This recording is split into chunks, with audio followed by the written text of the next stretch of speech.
you wrote the thing about Ric Flair earlier this week, and do you think you were a little hard on his wrestling, or? No, I think I was really precise.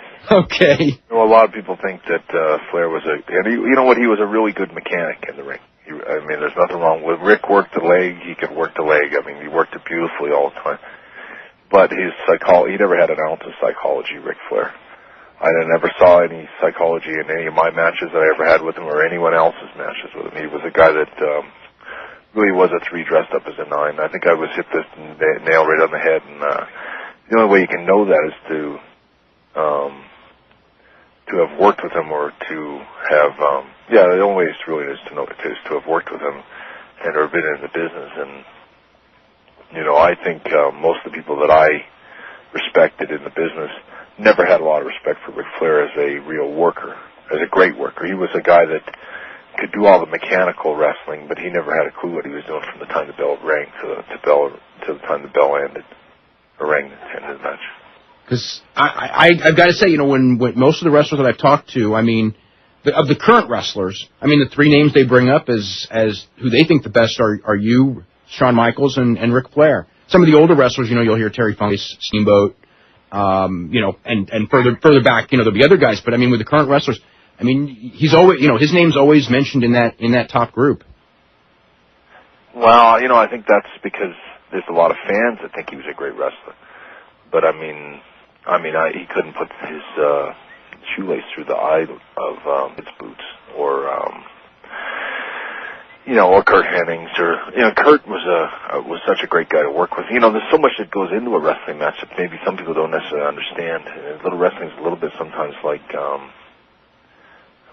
figure skating, you know, in the sense that if at the end of the match you wish the fans could hold up numbers and go 8, 9, 10, you know, or whatever, you know. And Rick was a really tricky guy to work with, in the sense that, you know, if he felt threatened, or, you know, he was very protective of his sort of reputation, if that's what it was.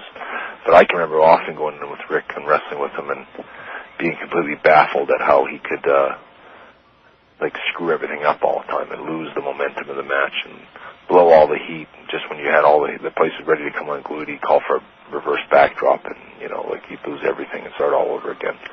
And I went through that so much. When I wrote about him, when I wrote about myself being really exasperated, I mean, I really did have a conversation with Vince McMahon for several weeks, where I was telling him that I swear he's trying to kill me off, like, every night.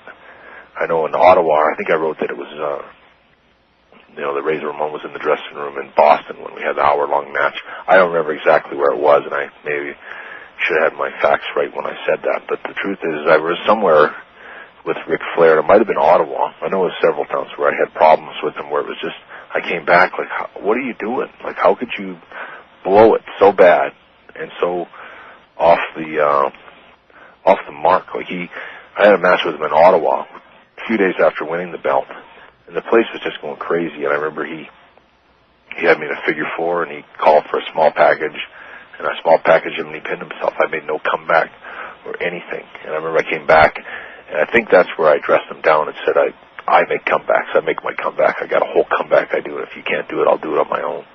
And I remember I really chewed him out in the dressing room.